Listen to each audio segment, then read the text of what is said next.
Beberapa hari ini aku menceritakan tentang kondisi keluarga aku dan gimana deketnya aku sama mama aku. Saat ini aku pengen cerita tentang papa aku. Sebenarnya kedua orang tua aku bukan orang tua yang begitu buruk seperti video aku yang pertama. Mungkin itu adalah kekurangan dari mereka, di mana mereka lebih cenderung gak bisa mengontrol emosi mereka di depan anak-anaknya.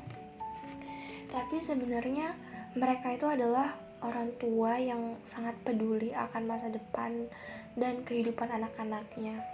Namun memang ada masa di mana upaya mereka untuk menjalani proses kehidupan itu lebih sering diisi dengan argumen satu sama lain. Mungkin menurut aku hal ini tuh terjadi karena mereka juga capek setelah seharian bekerja, tapi mereka masih terus-terusan dituntut untuk memikirkan banyak hal, memikirkan tanggungan ini, tanggungan itu, kebutuhan aku, kebutuhan adik aku, biaya hidup aku dan juga adik aku.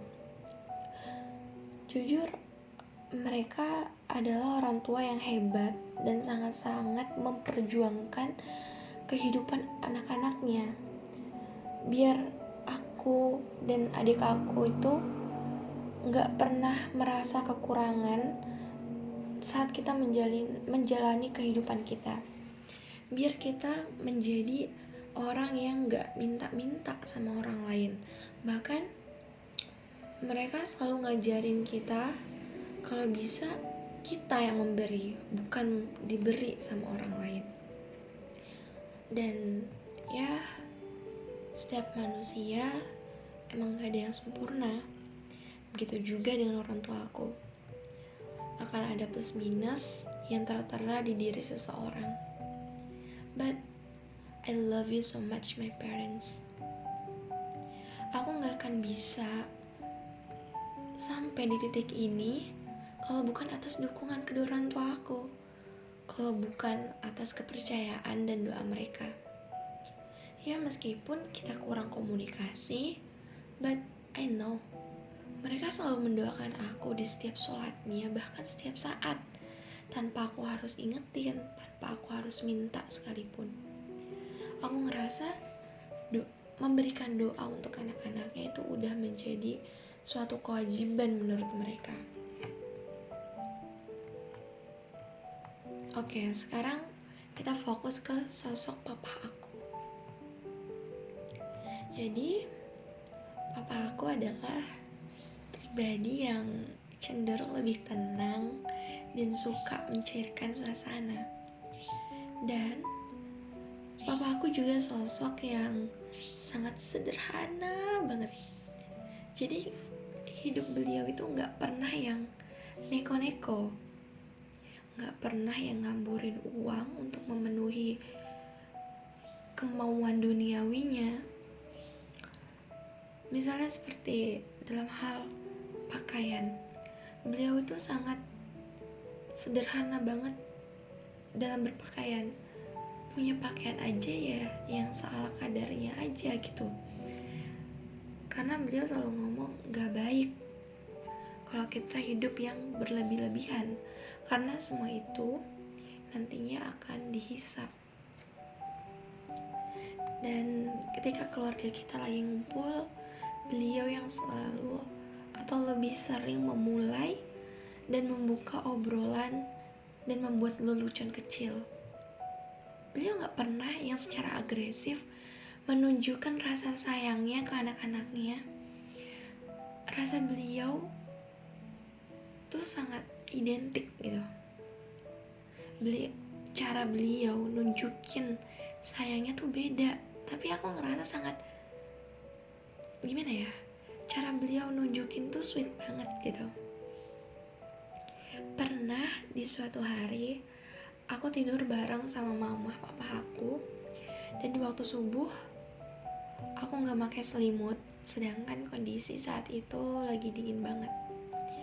Papa yang makain aku selimut, dan saat itu aku lagi setengah sadar, tapi ada perasaan yang sangat bahagia, seneng banget gitu dipakein selimut sama beliau. Dan waktu sholat subuh tiba, papa tuh bangunin aku gitu, karena papa udah bangun duluan untuk sholat subuh.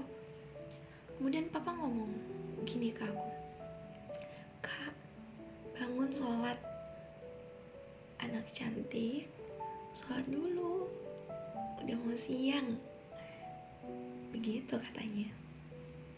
Tapi waktu itu aku lagi gak sholat, jadi cuma langsung bangun aja. Dan jujur, saat itu aku sangat bahagia banget. Hal sekecil itu bisa menjadi hal yang sangat penting untuk aku. Dan kalau aku dan adik aku pengen sesuatu, pengen makanan misalnya, pasti papa akan selalu ngomong, "Ya udah, sana beli," minta uang ke mama.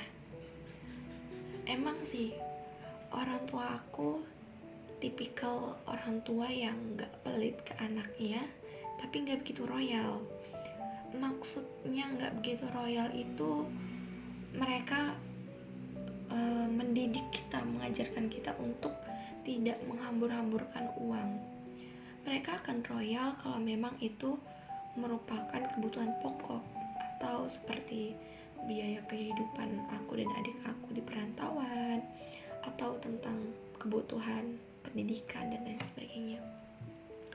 Ada banyak hal yang papa ajarin ke aku dan adik aku tentang bagaimana kita bersikap kepada orang lain, bagaimana aku harus selalu menjadi gelas kosong ketika aku bertemu dengan orang baru. Jadi kata papa tuh gak boleh yang nunjukin kita udah tahu atau sok pintar akan suatu hal, tapi kita harus bersikap seolah seperti orang yang haus akan hal baru atau belum mengetahui akan hal itu. Jadi nantinya kita akan bisa mengetahui lebih banyak hal tentang apa yang sudah kita ketahui ataupun kita belum ketahui. Beliau selalu ngomong gini ke aku, "Dimanapun kamu berada, usahakan selalu menjaga sikap dan attitude kamu, karena hanya itu yang bisa menyelamatkan dan menentukan kehidupan kamu di tempat tinggal kamu saat ini. Kalau kamu sopan, baik sama orang lain, tulus sama orang lain, pasti mereka akan gitu juga ke kamu. Mereka akan melakukan hal yang setimpal ke kamu. Tapi kamu gak boleh mengharapkan balasan dari mereka. Ya udah, ngalir aja gitu baiknya. Sifat sombong, sifat angkuh, itu kalau bisa jauh-jauh, dibuang jauh-jauh. Karena kita sebagai manusia gak butuh sifat itu. Kita sama-sama diciptakan oleh Allah dari tanah, sama-sama memiliki dosa, jadi gak ada yang spesial di diri kita. Papa juga selalu ngomong ke aku, jadilah lampu yang kalau dari jauh tetap terlihat, bahkan terlihat sangat jelas, dan kalau dari dekat akan menerangi yang ada di sekitar kamu. Tapi kalau kamu memaksa untuk mereka terlalu dekat, maka mereka gak akan sadar akan cahaya kamu. Dan selama aku jauh dan adik aku juga di pondok, papa lebih cenderung mengirimkan pesan singkat ke kita sebagai bentuk perhatian beliau ke kita, menanyakan kabar kita dengan panggilan sayang, meskipun itu tuh gak intens setiap hari, tapi itu sangat membuat aku senang gitu, seolah itu menjadi penyemangat aku menjalani hari-hari aku. Aku benar-benar yang bersyukur punya orang tua seperti mama dan papa aku yang selalu melakukan sesuatu yang terbaik untuk anak-anaknya.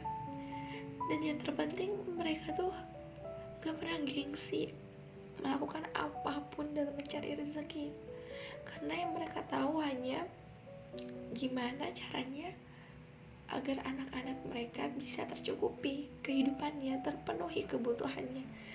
Jadi mereka selalu memperjuangkan untuk bisa mencari rezeki sebanyak-banyaknya.